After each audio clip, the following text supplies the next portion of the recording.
بسم اللہ الرحمن الرحیم۔ السلام علیکم دوستو، اسلامک اردو بیان پہ خوش آمدید۔ مفتی محمد ظفر علی خان رحمۃ اللہ علیہ نے ایک عجیب واقعہ سنایا کہ جس میں ایک حسین لڑکی کی کہانی ہے۔ آئیے یہ خوبصورت بیان ملاحظہ کرتے ہیں، آپ کو یہ سنواتے ہیں۔ اور ہاں، آخر میں ایک ضروری بات کہ آپ جو بھی ہیں سننے والے سامعین، آپ سے گزارش ہے کہ آپ ہمارے چینل کو ضرور سبسکرائب کیجئے۔ اس کار خیر میں ہمارے تعاون پہ آپ کا جزاک اللہ۔ وَيَطُوفُ عَلَيْهِمْ غِلْمَانٌ لَّهُمْ، اور پھریں گے ان کے اوپر نوخیز لڑکے۔ یارا بالاکوٹ کی طرف جا رہے تھے، راستے میں وہ موسم ایسا تھا کہ یہ بھٹے بن رہے تھے، تو ایک جگہ منصور بھائی کی بڑی خواہش ہوتی ہے، وہ یہ مکئی کے بھٹے بہت شوق سے کھاتے ہیں، اس کو چلیاں کہتے ہیں۔ تو وہاں اچھی جگہ تھی اور درخت تھا بڑا گھنا، اس کے نیچے ڈھیر لگے ہوئے تھے، انہوں نے بٹی لگائی تھی۔ ایک خوبصورت حسین جمیل حسن و جمال کا مرقع لڑکا وہ آگے پیچھے ہو رہا تھا۔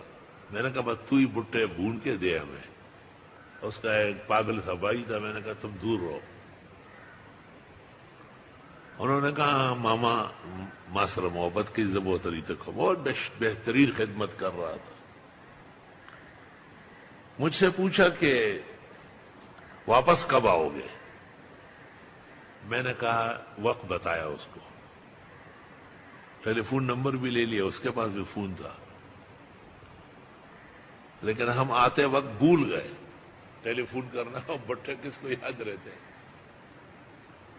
ہم جب وہاں آئے، ہم نے اس بھائی سے پوچھا کہ وہ لڑکا کہاں ہے؟ کہنے لگے مجھے کچھ معلوم نہیں ہے۔ تو پہلے سے غصہ تھا، بد شکل تھا نا، بد شکل کو ہمیشہ بد اخلاق ہے۔ حدیث میں ہے اطلب الخیر من حسان الوجوہ، منور چہروں سے اچھی توقعات رکھو۔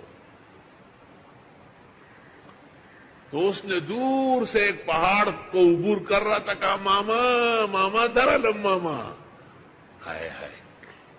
اور کولر ٹھنڈے مٹھے کا شملونے کولر ڈکڑے وارے پکے چولیو ویدان تاستا میں روڑی چھے بھٹو سر شملی اس گئی۔